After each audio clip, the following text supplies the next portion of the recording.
Why do people decide they want to go to retreats? Is it so that they can relax? Is it so they can experience personal development, a spiritual awakening?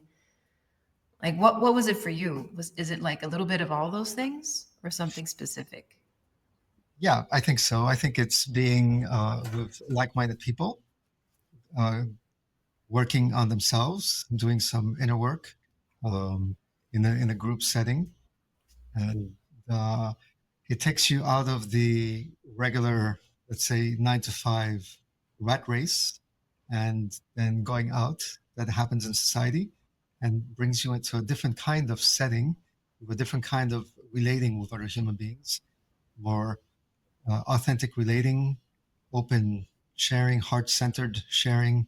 It's a different way to be with others and like-minded others, and very different from what you get on, like on a daily basis in society.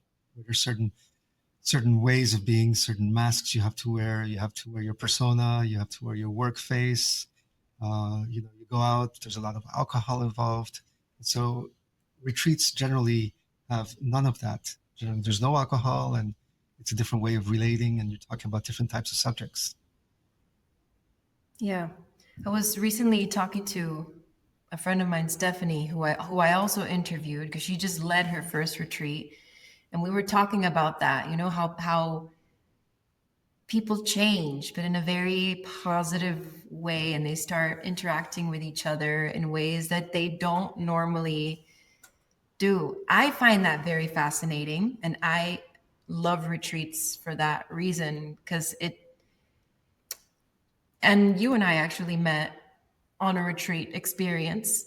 And anytime I've been on a retreat and we didn't meet on a retreat experience, but you know what I mean? We had a retreat experience, and doing that with people just gives you, it shows them in a different light. And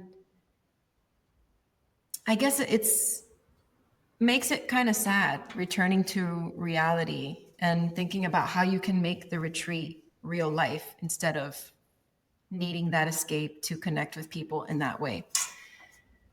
Totally butchered what I was trying to say, but I hope you caught what I was throwing out. Yeah, what I understand from that is that there's a way of like authentic relating that happens in retreats, where you're not talking about the same topics that you do every day, and you have like deeper types of topics, and you're sharing in a more open way, maybe more vulnerable way. It's more authentic.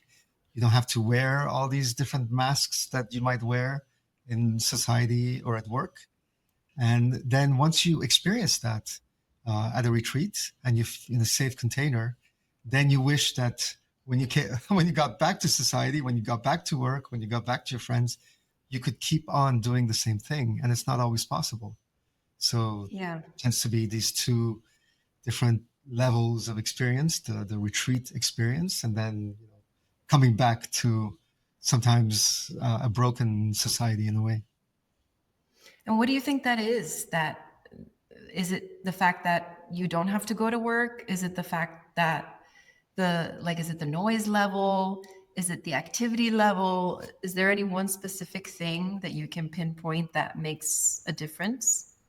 You mean between the retreat and between what happens every day? Yeah, like why? Why the switch? Why can't we carry that over? Why do we enter into this retreat space and all of a sudden we feel like we can be more vulnerable, more open, more loving, and as soon as we go back, we feel like we can't be that way anymore? Yeah, I think that's a great question. I think there are many different layers to understanding that. One is that the retreat is kind of an escape, or kind of a vacation. It's a vacation away from your daily life. And so you have that time, maybe it's a weekend, maybe it's a week, to get out of your 9 to 5 and daily habits and experience something different. So you don't have that pressure of daily performance or commitment or obligation. So you can kind of do life in a different way during those days. So that's an important difference between retreat and daily life. But also, at the retreat, you're not having this productivity guilt. Like when we're in society, the system programs us so that we have to be productive somehow all the time. Like we have to be working. And when we're not working, we have to be doing something else. Like we better be at the gym or having dinner with friends or working on the side project or taking care of the kids, whatever. But what happens is that the calendar fills up and people are busy, 18 hours a day, and then they sleep the other 6 hours, right? And so those 16 to 18 hours are completely filled up with something. And when there's nothing else to fill it up, there's TV or scrolling on social media. So somehow the day gets completely filled out. And when we are not doing something, when we're not being a consumer or working, we get a productivity guilt. We're like, oh, I happen to be all alone with nothing to do. I feel guilty. I better find something to do. So I think we're programmed into that kind of mode, especially in city life. And when we go to a retreat, we don't have that productivity guilt. We feel like, okay, this is something else is going on. There's a different way of being, different way of doing, and we don't actually have to be doing something all the time. We can just relax, we can just talk to someone, and it's okay. Yeah. How do you balance that? Or like, which version of you is the real version of you? And if they're both versions of you that are real, how do you bring them into balance so that one is not overpowering the other? I think that's a lifelong quest, and part of that is like a philosophical question or even a spiritual question. As you grow older, you start to question, or some people start to question, what have their priorities been, and what actually does have value. And I think we start to appreciate the value of relationships much more. And it's no longer this competition or this acquisition of things and roles and titles and accomplishments. And it's much more about the value of being out in nature, of taking a walk with someone you enjoy, of going to meet up with a friend. Like the relationship aspect of life becomes more important, I feel, on this kind of philosophical or even spiritual path of working out what is actually important on this planet. Like I happen to be on this planet, and was I really meant to, achieve in these different ways? And what is that all about? And how about, all these other things I'm neglecting in seeking these roles and titles and more money, etc.? What am I neglecting? Am I forgetting the kids? Am I forgetting my friends? And what is the value? What is the trade-off in that? And so, showing up authentically is about saying, what do I actually really value in life? And how do I start to prioritize those? And if actually I do value my relationships more than my next title or accomplishment, then let me reprioritize my life so that I show up authentically in a way that makes me happy and fulfilled. And do you think that retreats have given you the space to really connect with what those things that you value are? Can you repeat that? Because it cut off just a little bit. Oh, of course. Would you say that retreats have given you the space to really connect with what you value? I think retreats are the opportunity to start to determine what is valuable. What do we actually value? What is important in our lives? Who are we? And how do we want to show up in the world? And what does it mean to show up with integrity to oneself and integrity to others? What is the right relationship to have with the world and with oneself? I think retreats are that opportunity to take that time and also to talk with others about it and also to test things out. Like, what would it mean if I just show up authentically as who I am and I don't need to talk about my accomplishments or my house or whatever it is? I can just, relate about the nature that's all around us or something. So retreats are that opportunity to start to try new things and kind of test new ways of being, I would say. Yeah. And it's like they give you permission to just relax and not feel like you need to do anything except for be, which I think is something we all need to learn how to do more of, just being instead of doing. No, like they say, you're a human being, not a human doing. That's right. And we forget that. Yes. Yes. Yeah. So let's talk about cultural perspective, because I know you are you're a political ambassador, right, for Finland, or what's the right terminology? I'm the Honorary Consul of Finland in South Florida. So I represent Finland, and I can do certain things on when Finnish citizens who are traveling to South Florida lose their passports. I can issue an emergency passport for them, or I can help with other administrative issues that come up, either with tourists or with Finnish residents who live here. And I also help facilitate business between Finland and the US. And then there's a whole consular corps in Miami of different consuls of different countries like Canada and France and Mexico and Brazil. And there are regular events that are held, consular events, or then Chamber of Commerce events. And so I attend those as well.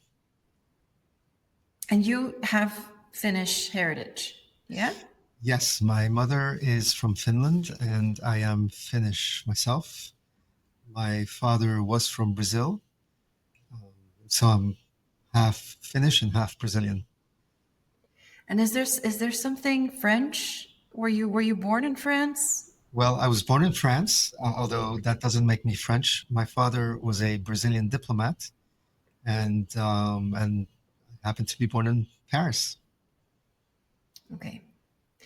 I mean, I know all these things, but the reason I'm asking you is just to like throw out just this cultural mix that you are. And I know you travel a lot, and leading into this cultural perspective of like, how have your global travels influenced your perspective on how retreats are conducted in different cultures? So, because my father was a diplomat, we would move countries every 2 or 3 years. So by the time I was 11 or 12, I had lived in, I think, 6 different cities in 5 different countries, 5 different continents even. I speak 5 languages, and I've forgotten 2 additional languages that I used to speak when I was young and I no longer speak. So it's really been, like you say, a cultural mix. In fact, there's something called a third culture kid, which is kind of a multicultural, someone who is from various cultures and has lived in various cultures before the age of 18. And so no place actually really feels like home because they've moved so much during the childhood. So that, I believe, creates something. It creates a adaptability and flexibility, because as a child, when you're forced to move to another country, it's not your own doing. It's because your parents are moving, so you have to move. And then you find yourself in a new school and you have to make new friendships, and you're experiencing a new culture, new food, new music, new languages, etc. It forces you to become adaptable and flexible and open to new cultures, open to new ideas, open to new people, and you have to find ways to make friends. And so I believe it opens the consciousness in a certain way, because you're experiencing so many new things. And so I think that's also, what happens in retreats. You have people from different walks of life that come to retreats, and so you start to experience more openness compared to your, let's say, more normal, regular life where everything is more routine and you're seeing the same people at work and the same friends. Now you go to a retreat, you may have people from different parts of the world or different parts of the country, different walks of life, And so there's some kind of newness that happens and comes to your life through those new connections. And so do you think, because we're, for the purposes of this channel, calling them retreats. They don't necessarily have to be retreats. They could be like spiritual events or some kind of event, right? Maybe you stay the night, maybe you don't, but they're similar in the aspect of giving you space to disconnect with your daily grind, while as you connect with nature, connect with people, connect with spirit, whatever, right? You've done this in different countries? I've done some retreats in different countries. Yes. Do you notice the difference between the like ones that are done in the US, ones, I don't know where you've done them, Peru, XYZ, you can fill in the blanks. Like, do you notice that the way they're guided or the activities or just the vibe is different depending on where you are? Maybe so. Maybe so. I think it's cultural. I think in the US, there's certain cultural norms that are different in other countries. And so in other countries, it's kind of more familiar or more relaxed in a way that it isn't in the US. In the US, there are kind of these cultural norms around how you interact with people that, that for example, in South America, people are much more like cool and relaxed, and it doesn't feel so cold in a way. And it's hard to explain. Yeah. How would you describe that? And have you noticed differences? I mean, I've only been to retreats in the US and in Mexico. So, the data set that I'm working with is very small. But the difference between those two, yeah, I mean, it's like you said. I mean, I guess you're right, it is difficult. It is very difficult to, I guess it's more homemade in Mexico, like there's organization, but it's a bit more chaotic and messy, but in a structured way. And in the US, it's more structured and it's visibly structured. I guess that's the way I would put it. Yeah, I would say that. I would say so. Yes. Okay. So let's talk about. So I was reading on your website that you do a lot of leadership events and coaching and men's groups. Have you ever led a retreat yourself? I have not led a retreat. It's funny, you're not the very first person to ask me. I had not really considered it prior to this year. So I would say I'm open to the possibility, but I have not tried to organize a retreat. But thank you for asking. Yeah. Yeah. But well, It feels maybe. daunting. It feels a little bit intimidating. It feels daunting. I'm not quite sure exactly what that would look like and how I would put that together, and even where I would do it. But I think there would be value as well. So I need to think about that. Be happy to work with you if you'd like to. Well, I'm not a man, so if you're going to open it up to females as well, then yes. Absolutely. Okay. Yeah, I think that would be fun. And you already, I think sometimes, it's just getting past the fear of not knowing what you're doing, but you really already know what to do. Yeah, I would say, my career has been in digital marketing, and so it's been a very corporate type of career, whether it's in startups or in large companies like IBM. It's been very corporate experience over the past 25 to 30 years of executive management, startup creation, and digital marketing, and things like business development, things like that. But also over the last 10 years, I've also explored other paths. And I've gotten into yoga, Kundalini yoga, doing sadhana at 4 o'clock in the morning. I got a djembe drum, and I drum in drum circles.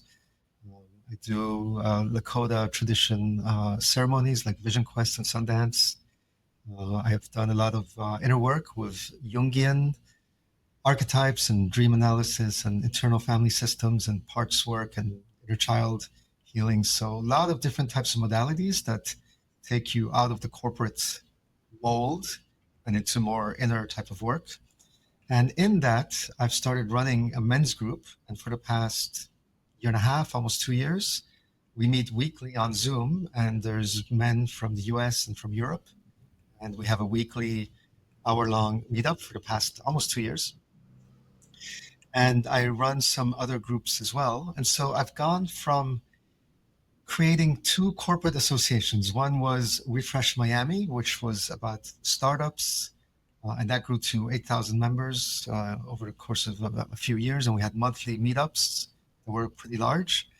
And then I also created Social Media Club South Florida, which also grew to 8,000 members. And we had monthly meetups there. And so, and also I did a number of tech conferences like Barcamp and Mobile Monday and different kinds of things. And so now the thing is, I'm not doing those corporate types of associations or events, but I'm doing more of these inner work types of activities like the men's group. And so could I do some kind of retreat or something? Perhaps. It's no longer a purely corporate retreat, and it's something about consciousness, about conscious leadership, about connecting with yourself, connecting with nature, and making better decisions for yourself and for the planet. And so that's what I'm interested in, and that's where my coaching often takes me with people, and also doing conscious leadership workshops. And so that's where it feels like my path is taking me to. But it's a journey of discovery. It is. It is. I think you're ready. And the most important part for retreats is community. And I mean, you just showed how, maybe not easy, maybe you wouldn't use the word easy, but you have that strength to build community and bring people together. And of all the different places that you've been, the people that you've met, maybe it's not about leading a retreat by yourself, but about bringing together the experts in their own fields. And then you kind of just slip in among them as, the consciousness, leadership, the things that you workshop, and you create this like mini festival almost between however many of you. That feels pretty good. Yeah, that's something definitely to consider. Thank you for seeing that, and I'm gonna keep that in mind. Okay, so let's talk about community, because this is the hardest part. So how do you build it, and how do you build it online versus in person? Which do you find to be more difficult? So I feel community is vitally important. I do not feel that we have been put on this planet to be individuals and to go at it alone. It doesn't make sense. We are social animals. Humans are social animals. And from all the countries that I've lived in, sociality and community and support and collaboration have been very important. And the United States stands out kind of in contrast to all these other countries, in that here the value is about individuality, individualism. The cowboy go west and conquer. It's kind of this individual, rugged individual type of values in this country specifically that does not exist in almost all other countries in the world, especially not in Asia, where in Asia it's famously about family, about guangxi, about community. But also in Europe and in South America and Africa, it's much more community oriented. And so I feel that even here in the US, community values will become much more important as the world becomes more complex. We have to start collaborating together, I feel. And so for me, creating community has come naturally. I'm not saying I'm naturally good at it, but the motivation has been natural because of the way I grew up and because of all the places I grew up. And because for me, it was important for me to be able to adapt to new cultures and join those new cultures in order to make friendships. So I had to do that. So for me, it's important to bring people together and to collaborate. And that's why I also helped create these associations like Refresh Miami and Social Media Club and some others, to bring like-minded people together. And there are different ways to do it. And of course, you don't do it alone, and you bring other people to understand the vision and to buy into the vision, and then to help create that community together. So that's part of the answer. I did I miss something? What was the full question? I think I forgot. I asked like 5 in 1, so don't worry about it. I'll just ask. So I was asking, how do you start to build community?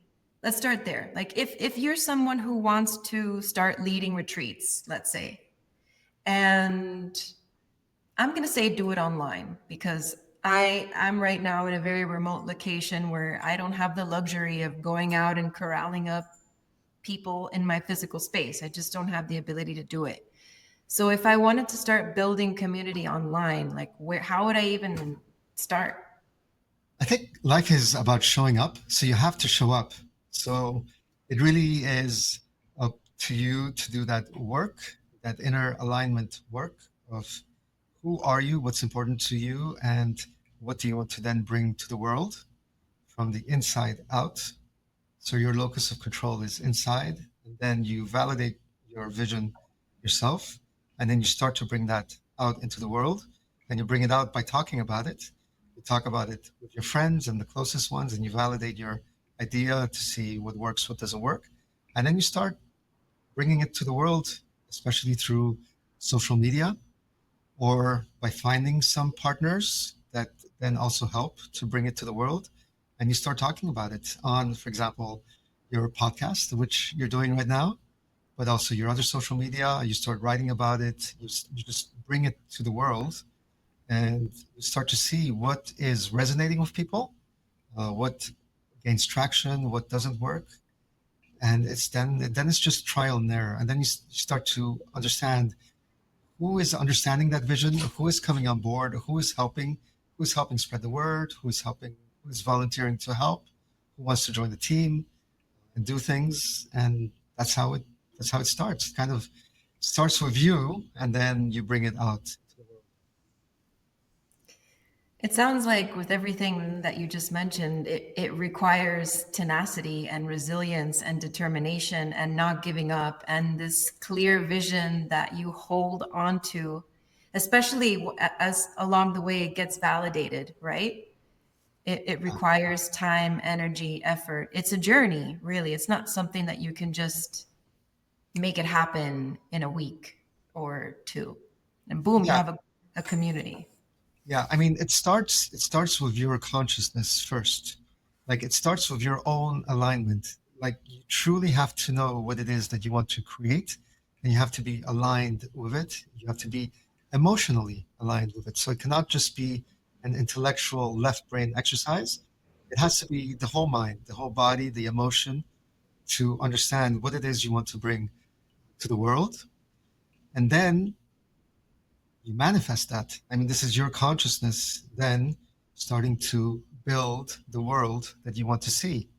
And in doing that world building, you have to give time. It takes some time for the world to catch up to your vision. And the way the world catches up is when you validate this with other people and you understand what works and what doesn't. Like, what is it about your vision that resonates with people, and what is it that they don't understand? And this way you start fine-tuning your message so that the world understands it and then comes along with you. And that's how you change the world. Was that too? Sometimes No, I feel like I'm, a little bit woo-woo, but I would say that those are the steps to birthing your vision. And there's like, it takes time because the birthing of it It takes time to understand what is it that you're about and that you want to bring to the world. And then once you know that, then there's additional time of like, well, how do I talk about this to the world? How do I get the world to understand the importance of it and what it is that I want to do? So that takes some time. It's not overnight, like you say. It does require some time. And I hear a lot of people say, you know, like, oh, this is not working. They give up so easily. But ideally, how much time do you need to give yourself before you throw in the towel or before you pivot and say, okay, I need to try something else? Specifically when building a community. Yeah, I mean, I would say it's about your future self. It's about connecting to your future self, the person you are 5 years from now or 10 years from now, and you consult that person and you ask your older, wiser future self, what are the steps you need to take today? Like, what is it that I truly want and how do I get there? And if we agree, like if you agree with your, older self that this is what we want to create, what are the steps and what should I be seeing? What are the milestones? Because 10 years from now, you'll be looking back and you'll be saying, yeah, this is how I started. And then I made those mistakes. And then, I gave up too soon. And if I had just, stuck it out for 3 more months, it would have been different. And, but you can only know that 10 years from now, right? But Yeah. what you can do today is connect with your older self and consult it and say, what is it that I need to know? Yeah. I understand that these are metaphysical concepts and they're not scientific. I totally understand that. I'm not trying to be, completely out in left field, but these are consciousness techniques to bring your vision to life, especially when there are not many people around you that can give you advice. You have to do it yourself. You are your own guru, but you have to find ways to tap into that deeper inner knowing in yourself.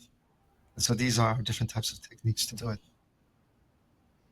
I agree. I'm all about the metaphysical, and science is important, but I do think there's this energetics that we haven't really developed, or we don't know much about it, but it's there, and it makes a huge difference just what we attract into our lives. And my friend Yahi, who I interviewed a few days ago, he has a property in Mexico. And he was telling me that a lot of what he does building on his property, he learned from these Apache principles, and they build and plan 7 generations out in advance, which is like, that's crazy. I can't, like most of us can't even think about what am I doing next week, and they're planning 7 generations ahead. So I think it does change things for you. And Israel was listening to a podcast or reading something. I don't remember who it was that said, in 50 years from now, will this matter? Or will you be happy if you're still doing what you're doing now 50 years from now? And if it's no, well, then you should look at that. And if it's yes, well, then just keep going and give it all you got, because you're on the right path. Like you said, your older self is telling you, this is the path, don't give up. Just stay the course and jump, the net will appear eventually. Hopefully, sometimes right before you hit the ground. Yeah, there's a huge difference between making quarterly decisions and making decisions 7 generations down. Like, our cities would look completely different, or everything would be completely different if we were always making decisions for several generations and not for the immediate quarter, like the quarterly profit, right? Which is a 3-month decision, not a 7-generation decision. So there's a huge, huge difference in that. Yeah, or even a lot of the European architecture was mapped out 300 years in advance. Like, that's unheard of these days. These days, it's like if you can't pump it out in 24 hours, you're not doing it right. Or 24 hours or less. I was just recently in Paris, 2 months ago, and it's extraordinary how different the city is from Miami, and you can see the detail in the architecture and how much time they took to build these beautiful buildings that are intricate and ornate and have decorations. And when you compare it to most other modern cities, buildings go up so quickly. They're just flat, all glass or something. There's no design. It's maybe like a modern design, but it's not those incredible architectural buildings that you can find in Paris, right? It's a different way of seeing and experiencing life. Yeah.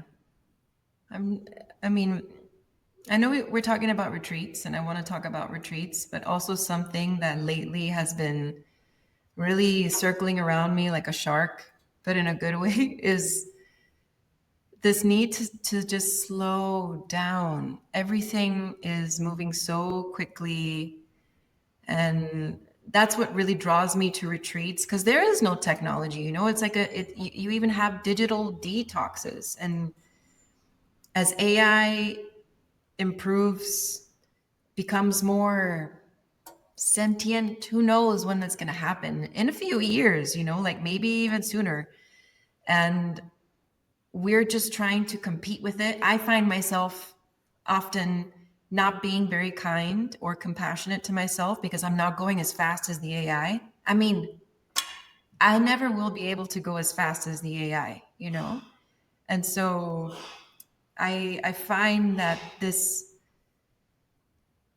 slowness is really what the focus needs to be placed on. This, like you said, attention to detail, like really stopping, pausing, and thinking instead of, and we're going to talk about social media in a second, but like when now that AI is doing everything, there's an explosion of digital waste, blogs, posts, videos, podcasts that people haven't even like.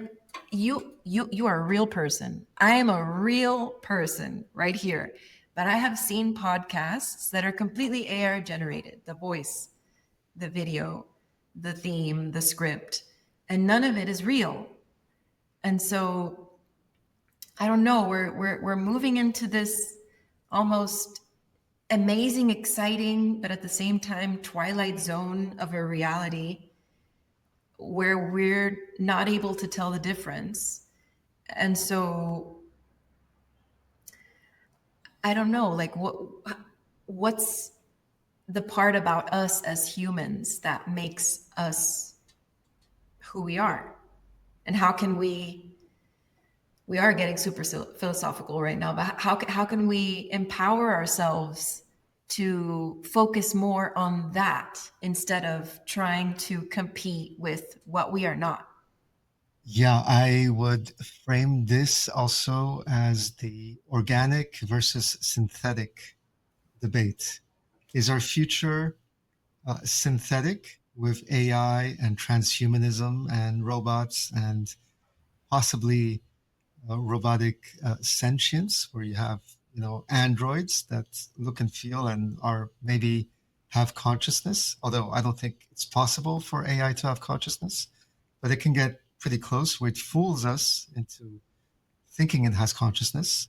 When a robot looks exactly like us, moves like us, has visual, emotions that start to mimic our emotions, and speaks so articulately, or even with slang or whatever, it's hard to differentiate an android like that from a real human. Like it's easy to start to say, oh, that robot is conscious, right? I don't think it will ever be conscious, but that is a real future for humanity that is happening. And the transhumanism also, where we augment our own bodies with computer implants, brain implants, and things like that. And so this is a synthetic future for humanity. Is that what is meant for humanity? Is the synthetic, is the natural progression of what it means to be human, is to eventually become a synthetic, transhuman, AI-powered human? Is that what's in store for us? Or is it organic future? Is it a future where we are not augmented in those ways? We learn how to use technology, but not in a way that augments or creates these hybrid human machine, AI, intelligence, whatever kind of hybrid synthetic machines, but an organic development. I favor an organic development where we learn how to develop our own innate skills, our own innate, let's say, telepathy or intuition, or things that are not brought to us by AI, but that we can develop ourselves. And so I favor that type of future, but it's a real debate. And, you know, there's a whole hyper-modern segment of society that is rushing towards robotics and AI and transhumanism and more, and technology in general, feeling that technology is a solution for problems. I think that if we can go quicker, if we slow down and we work on 7th generation problems and we do it organically, it's actually a much more positive future for humanity. And I know that's philosophical, but we are at this crossroads right now.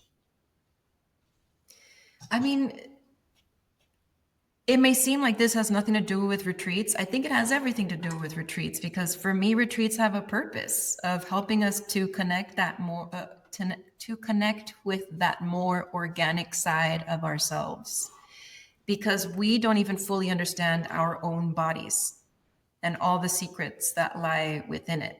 Our brains, our hearts, our stomach, they all have their own, you know, brains, essentially. That's absolutely right. The retreat is that opportunity to slow down and connect with yourself, and to connect with your intuition, to connect with nature, to connect with the organic part. When we're in cities, in this hyper productive mode where our calendars are completely full, we're busy all the time, and then in addition, we might be drinking at night, you know, on the weekends, you know, as we go out with friends and to cocktail parties and stuff. We don't have time to connect with that more silent, organic part of ourselves, because we're in this hyperactive mode. But that's what the machine wants. That's what the robot wants. That's what the system wants. The system wants to perpetuate and procreate and create itself and create its more technological version of itself. And we don't see it because we're captured by the system. So when we go out to a retreat, we have that opportunity to slow down and look at the system that we're participating in, and then determine, okay, is that serving humanity?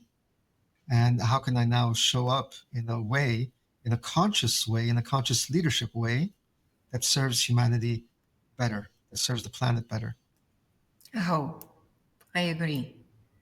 So about social media, and this is so I mention Israel a lot because he is the tech dude of the both of us. I learn a lot from him, and we were talking about this yesterday.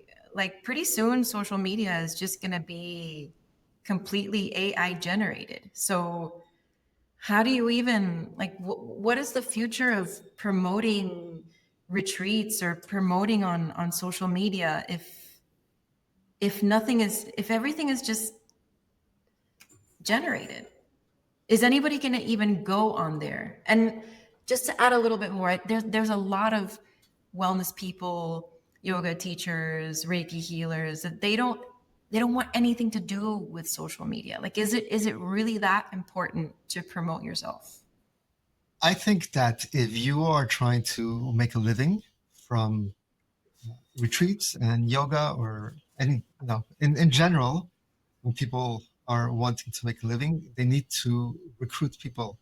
They need to be able to attract and recruit people to say, hey, come to my retreat, or come check out this thing I'm doing, subscribe to my blog. Whatever it is you're trying to do, you need to find people to come to it. So how do you do that? Maybe it's possible just to do it through word of mouth.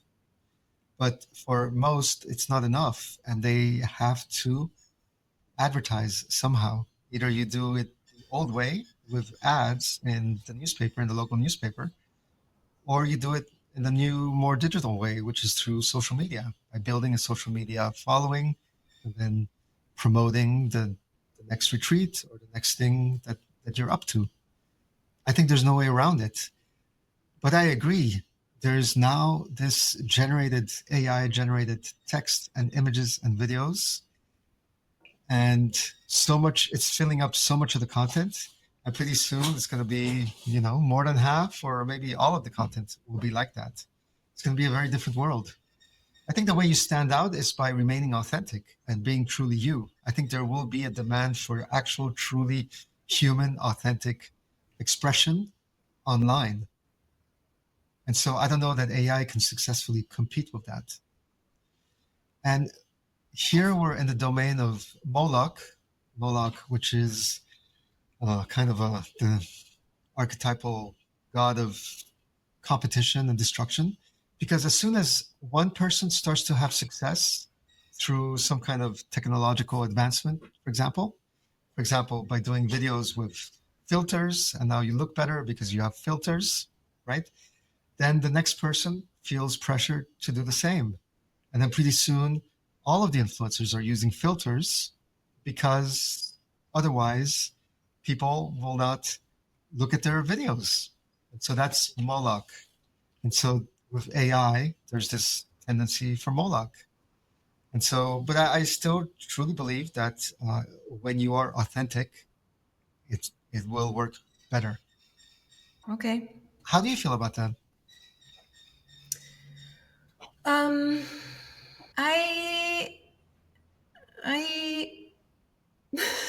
I really don't know. I agree with you, so much so that, I mean, right now I'm wearing makeup, but I started a new TikTok. I never thought I was going to get a TikTok, but it's really just for chants, singing chants, because I am a singer and I studied music all my life. And when I was in Miami, I kind of moved away from it, didn't know how I was going to come back into it because I wanted it to be from a more conscious place. So I've been recording these chants that I just sing randomly. They just come out and I put them as a voice note. And I thought, why don't I just put this on TikTok? No filter. A lot of the times I'm not even wearing makeup. You can see my pores, like you can see my wrinkles. You can see all the impurities in my face. Sometimes I'm looking at it and I'm like, oh my God, like that's me. But then I think about it and you're right. Everyone else is using a filter. Everyone else looks beautiful and perfect. And I'd like to look beautifully imperfect and stand out because of that. Yes, and you may attract a different type of person as a result, but you will actually attract the right type of people by being authentic. If you feel pressure to use all kinds of filters and kind of become someone who you really aren't, then you'll also be attracting those type of people. So I feel that being authentic is better. In some cases, it may be a slower path to growth, but at least it will be with the real type of people who appreciate you for who you are and who will get the most. Like it's a better relationship, I feel. And ultimately, authenticity may be like the winning way because you have a more engaged community as opposed to something that may be more fake because it's more AI. Yeah. It's a tricky question. I mean, the only way really truly to know is to test it, to try, try it with AI and filters and then do it without and see what gets more traction and figure out what works best. Yeah. So like when people are promoting on social media for retreats specifically, what type of content have you noticed that does really well, that draws you in? I think showing where the retreat is and what are the modalities and who are the facilitators,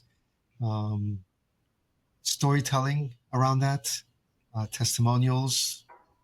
I think all of that plays into the promotion of a retreat. Does it need to be like a video of the people at the retreat, or can it just be a flyer?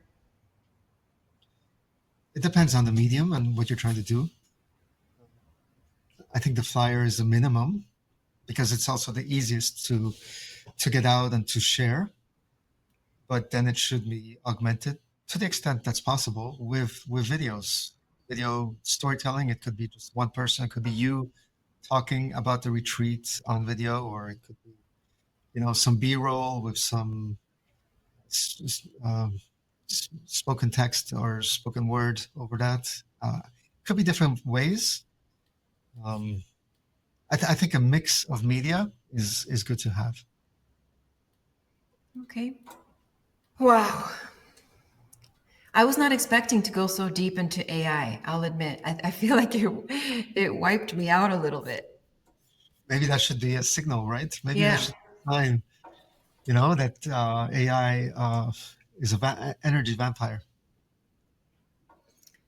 I think it does have a place. And once we learn how to use it consciously, those of us who see the benefits and want to, take advantage of it, but also remember who you are and who you are not, and remember to be the human, because that is what we are.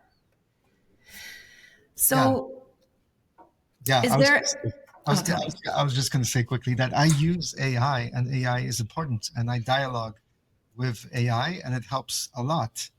And so I think it's just understanding that there is no technology that is all good, that every technology has some dark side. I saw it with social media. In the beginning, I was a big social media proponent. I even created social media club. But then I learned that social media too has a dark side.